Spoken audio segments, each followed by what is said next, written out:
Jimmy Garoppolo got bailed out by his defense. Josh Jacobs eventually started to run well. I want to just mention the love fest. And I'm not trying to be critical of Joe and Troy, but there was a little bit of a love fest for Jimmy G last night, and it started with this idea that he's a winner. Now, first of all, in these parts, anytime you call a quarterback a winner, it is a finable offense right out of the gates. Because in the abstract, in theory, winning and losing is irrelevant to the quarterback. It's a 22-man game plus special teams. The quarterback doesn't win the game like a pitcher wins a game in baseball. That said, I still believe a great a great quarterback with great intangibles can elevate a team. Definitely. That there is something to be said for the field general who acts like the coach on the field and makes guys play better by his presence, by his demands, by the standard he sets for himself, and you can will a team to victory when it otherwise would lose. But Jimmy Garoppolo isn't that guy. He isn't that guy. No, he's not. He's the guy. And this is not an anti-Jimmy G take. This is an anti-lazy takes that make this guy better they prop than he him really up. is. He's put on a pedestal. All he does is win. Look at the 49ers. Oh, you All he mean does is look win. at the best team in football? Like, whoa, okay. With the best coach? All they he win? does is win. Oh, he with threw the best team, the best coach, the best everything. Right. He threw the 2 dumbest interceptions I ever saw, and they still won the game despite of him. But, yeah, he's a winner. I know. Like, it's some BS talk when people say that. The Super Bowl run in 2019 was fueled by Kyle Shanahan realizing this guy is going to cause us to lose the game. Let's just make him hand off. Oh, and it worked against the Vikings. Let's just make him hand off the whole damn game against Green Bay to get to the Super Bowl. Let's do that too. And then we'll have 2 weeks to figure out how to actually let him play quarterback in Super Bowl, 53 against the Kansas City Chiefs. And he had Emmanuel Sanders open for what could have been a game-winning throw, and he missed him. He wasn't as bad as we've seen at moments in the Super Bowl. No, there was some bad. There's some bad. There were like if we sat down with a group of people and watched film, right, that the TV telecast didn't get, where we would have been like nice. That. Yeah, I know, but I'll be real with it there and just say I know you were trying to be nice because we've had these talks, you and I. Yeah, there was some bad. It's not anti-him. Yeah, it's not anti-him. It's anti-lazy low-hanging fruit. Right. Because he played for a great team with a great coach, he must be great. No, if he was, he'd still be there, folks. They wouldn't have spent 3 years trying to replace him. He'd still be the starting quarterback of the San Francisco 49ers. They wouldn't be thrilled to have Brock Purdy. They wouldn't have given up all the assets to get Trey Lance if he was that great. The ones who know him know he's not as great as you're trying to make him out to be. Right. Like, I'm like thinking, is there some extended relationship, like family? Like, is somebody's marrying somebody's cousin? Like, what am I missing here that Troy and Joe are so all in with Jimmy Garoppolo? It was bizarre, and it makes me even more pissed off to want to set the record straight. He's not a guy that is going to cause you to win. If anything, he's a guy who's going to cause you to lose when you otherwise should win. And I'm sorry if that sounds harsh, but it's true. I don't disagree with you. You know that. You know I'm a 49er fan and watched them closely over the years, and I've always scratched my head at those comments going, wait, did we just watch the same game there? Like, what? He's still being managed. Last night he was still being managed to a degree. They're throwing screens. Hey. They got to worry about his lack of mobility. They're not, great up front right now. So they're being careful there. And then, to your point. That interception, that was textbook dumb meathead interception. Jimmy Garoppolo slipping back into that guy that we'd see from time to time. He was slipping Jimmy. That's what my son and I said. Anybody watch Better Call Saul but so knows wait, who slipping Jimmy is. You're exactly right. And, we had the great clip after this of Josh McDaniels. But look at this play. Guys, if you could slow this down a little bit. I know this play. I saw McDaniels, of course, talking to Garoppolo. Maybe rewind this one right here, guys. Courtney and Kristen, this would be great.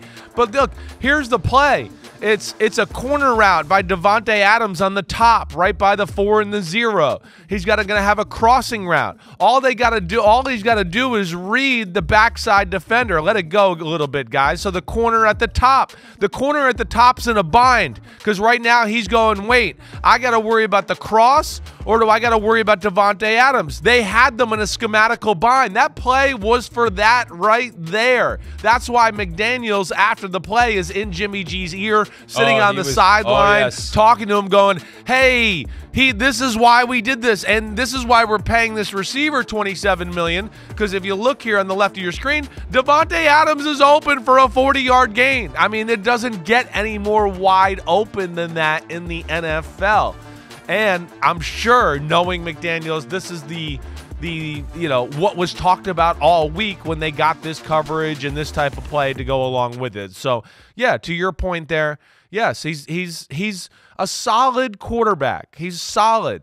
He's below middle of the road, in my opinion, at this point. And then you see that more, when they can't protect. And, of course, their running game is not great right now and all of that. And, yeah, they were fortunate to get the win last night. It was a sloppy game on both sides of the ball. And like you said, their defense was really the star of the show that kind of bailed them out.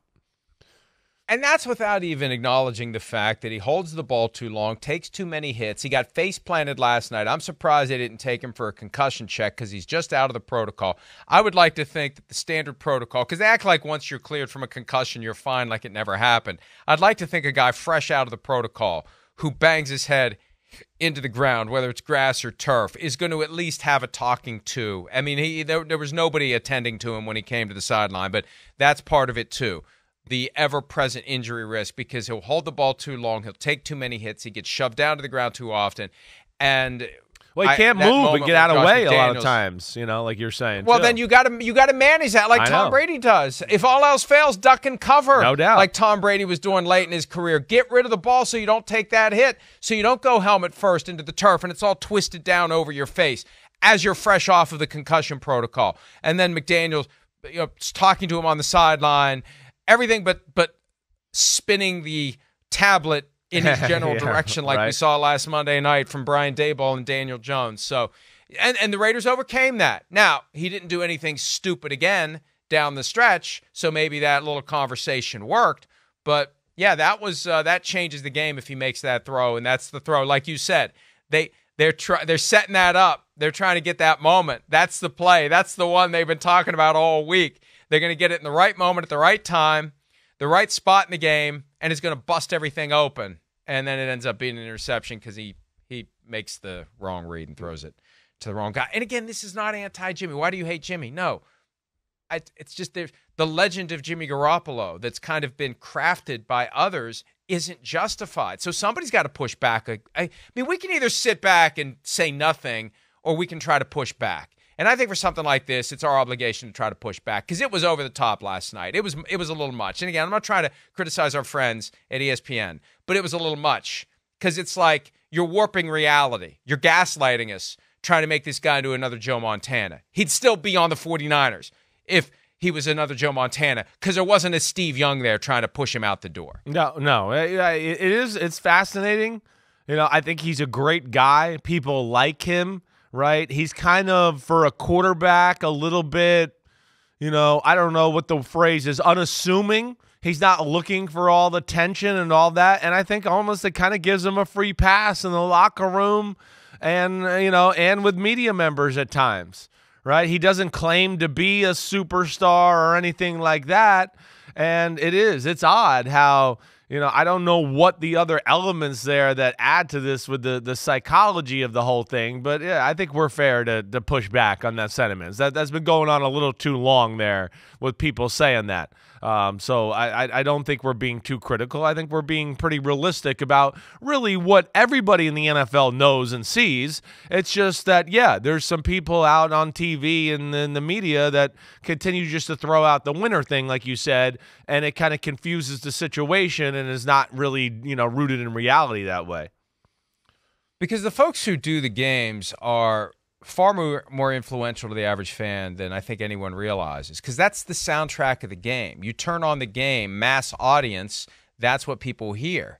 And it kind of trickles into their brains, and they accept it, and they go to work the next day, and they parrot the things they hear during the broadcast. You want to sound smart when you're talking to your friends and your colleagues, you're talking about the game. You heard somebody say something that made reasonable sense, so you parrot that, and it becomes the narrative. even if it's completely unfair and incorrect. And for people who are in the sport, they should know that that's really not the way this guy is viewed. Wins and losses are irrelevant to what Jimmy Garoppolo is as a quarterback, and so be it. Let's move on. Well, yeah, So hey, gets me in trouble. well, no, but I don't think I have yet. Well, no, But but I think we're just, hey, that point, that interception, that point we're talking about right there, the game's 10-3, right? They blew an opportunity before the half to go up, right, 13-3 and missed the field goal. And that was the one that was blocked a little bit, right? That one there.